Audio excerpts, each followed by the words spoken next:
نحمده ونصلي على رسوله الكريم اللهم صل على محمد النبي الأمي وعلى آله وأصحابه وبارك وسلم۔ عقائد اہل سنہ والجماعہ میں ہمارا آج کا عقیدہ ہے تصوف اور تزکیہ کے بارے میں۔ کیا ہے تصوف اور تزکیہ کے بارے میں اہل سنت والجماعت کا عقیدہ کیا ہے؟ تصوف کہتے کس کو ہیں؟ تصوف یا تزکیہ باطن کی صفائی اور باطنی گندگیوں اور قدورتوں سے پاکیزگی حاصل کرنے کا نام تصوف ہے، اور اسی کو تزکیہ نفس بھی کہا جاتا ہے۔ قرآن کریم میں اس کے لیے تزکیہ کا لفظ آیا ہے، جبکہ اردو میں تصوف کا لفظ استعمال کیا جاتا ہے اس کے لیے۔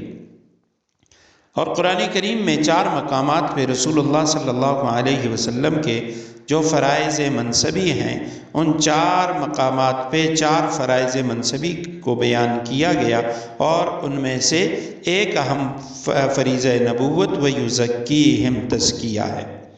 اور دیگر قرآن کریم میں کئی مقامات پہ قد افلح من تزکا، سورہ اعلیٰ کی آیت نمبر 14 میں فرمایا یقیناً کامیاب ہوا وہ شخص جس نے پاکیزگی حاصل کی۔ کامل مسلمان بننے کے لیے جس طرح عقائد اور اعمال ظاہرہ کی اصلاح ضروری ہے، اسی طرح باطنی اعمال کی اصلاح بھی ضروری ہے، یعنی تزکیہ نفس بھی ضروری ہے۔ تصوف کے بہت سے مسلک یا بہت سے طریقے ہیں، بہت سے سلسلے بھی ہم کہہ سکتے ہیں۔ ان میں سے 4 سلاسل یا 4 طریقے مشہور اور مقبول ہیں۔ طریقہ نمبر 1، سلسلہ نمبر 1 نقشبندیہ، نمبر 2 سلسلہ چشتیہ، نمبر 3 سلسلہ قادریہ، اور نمبر 4 سلسلہ سہروردیہ۔ ان سب سلاسل کا مقصد اپنے شیخ و مرشد کے ذریعے اللہ سبحانہ وتعالیٰ کی رضا اور اللہ سبحانہ وتعالیٰ کے قرب کا حصول ہے۔ تصوف کا مقصد یہی ہے۔ تصوف کا مقصد رضائے الہی اور قرب خداوندی کسی طریقے میں آسانی اور جلدی سے حاصل ہو تو بس اسی طریقے کے مطابق یعنی اللہ سبحانہ وتعالیٰ کی رضا اور قرب یہ حاصل کرنا۔ اور خاص طور پہ تصوف کا مقصد بھی یہی ہے کہ بذات خود بغیر کسی شیخ و مربی کے انسان اپنی اصلاح نہیں کر سکتا، اگرچہ وہ لاکھ نسخے استعمال کرے۔ دنیاوی لحاظ سے کوئی شخص اپنے بدنی بیماری کا علاج بذات خود نہیں کر سکتا، اگرچہ اس کے پاس نسخوں کی ہزاروں کتابیں موجود ہوں۔ جب تک کسی ماہر حکیم کسی تجربہ کار ڈاکٹر کے پاس نہیں جائے گا، تب تک وہ اپنے ایک چھوٹے سے چھوٹے مرض کا، بیماری کا بھی علاج نہیں کر سکتا۔ تو اسی طرح تصوف جو ہے یہ اپنی باطنی امراض، باطنی گندگیوں اور قدورتوں کو ختم کرنے کے لیے کسی اللہ والے کے ہاتھ میں اپنا ہاتھ دینا، اور وہ بڑی آسانی کے ساتھ انسان کو ان گندگیوں سے پاک ہونے کا طریقہ اور اللہ کی رضا اور اللہ کی خوشنودی حاصل کرنے کا طریقہ بتا دیتی۔ تو مقصد تصوف رضا الہی اور قرب خداوندی کسی طریقے میں آسانی اور جلدی سے یعنی حاصل ہو جاتا ہے۔ اب جو بھی تصوف کا راستہ، اور کسی طریقے میں بعض طریقوں میں یہ ہوتا ہے کہ وہاں مجاہدے اور ریاضات وہ درکار ہوتے ہیں، تو یہ مختلف سلاسل ہیں، ان میں مختلف طریقے ہیں۔ روحانیت کی جو ترقی ہے اس میں اگرچہ ان سلاسل کے افکار و نظریات، اصول وہ ایک دوسرے سے مختلف ہیں، لیکن سب کا جو مطلوب ہوتا ہے، مقصود وہ ایک ہی ہے، اور وہ ہے باطن کا تزکیہ اور اللہ سبحانہ وتعالیٰ کا قرب اور اس کی رضا۔ تصوف کے یہ جو سلاسل اربعہ ہیں، 4 سلاسل ہیں، ان میں یعنی یہ سلاسل شیخ اور مرشد سے ہر سلسلہ وہ شروع ہوتا ہے، اور امت کی پاکیزہ اور نورانی ہستیوں سے ہوتا ہوا آگے بڑھتا ہوا جناب نبی کریم رؤوف الرحیم صلی اللہ علیہ وسلم تک جا پہنچتا ہے۔ ان سلاسل کے بارے میں یہ فیصلہ کرنا کہ کون سا سلسلہ وہ کامل، آسان اور حصول مقصد میں قریب تر ہے، یہ ہر کسی کا کام نہیں ہوتا۔ یہ فیصلہ وہی شخص کر سکتا ہے جو ان تمام سلاسل پر کامل عبور رکھتا ہو، جس نے ہر سلسلے کے نشیب و فراز، درجات و مقام، معارف و اسرار کا مشاہدہ کیا ہو اور اسے بصیرت و فراست سے بھی نوازا گیا ہو۔ تصوف یا تزکیہ، اس کا حکم قرآن کریم میں بھی دیا گیا، جیسا کہ میں نے عرض کیا مقاصد نبوت یا فرائض نبوت میں سے یہ ایک اہم ترین فریضہ یا مقصد ہے، لہٰذا اس کا انکار کرنا یا اس کو بدعت قرار دینا یہ سراسر غلط اور گمراہی ہے۔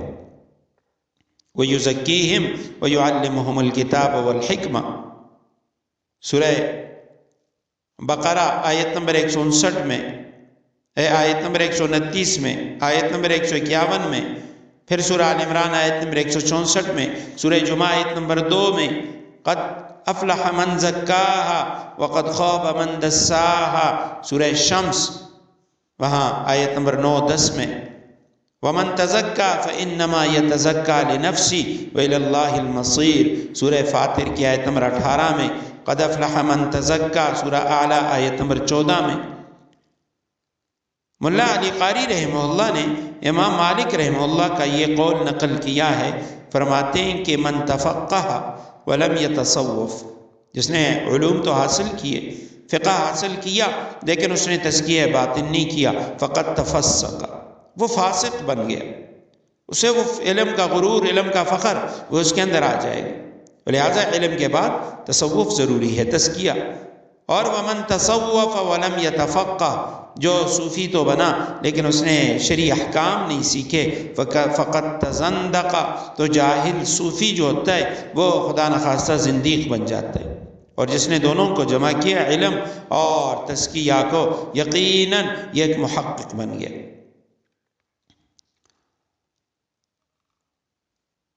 سلاسل اربع میں سے ہر سلسلے کے مشائخ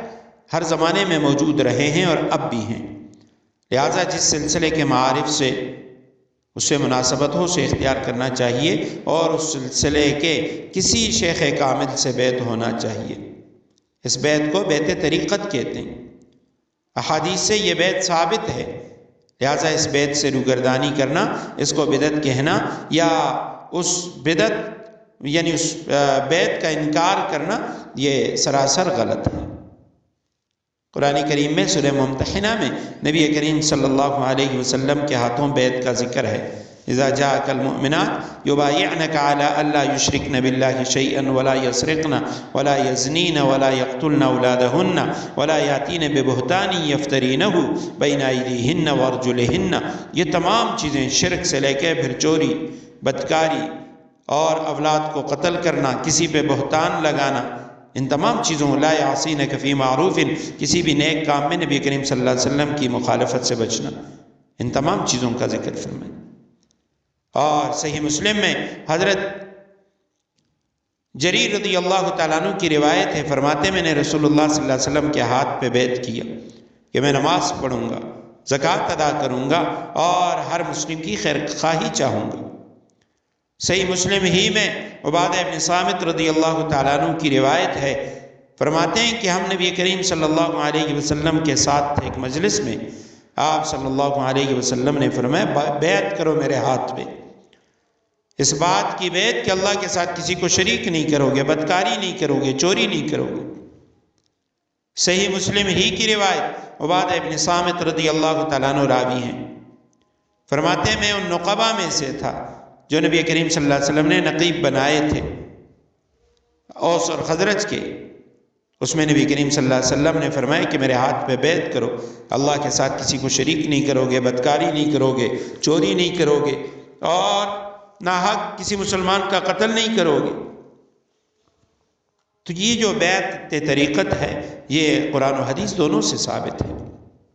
بیعت کے لیے ایسی شخصیت کا انتخاب کرنا چاہیے جو صحیح معنی میں ولی اللہ ہو، متبع سنت اور جامع شریعت و طریقت ہو، تاکہ مقصد بیعت وہ حاصل ہو سکے۔ اس کے برعکس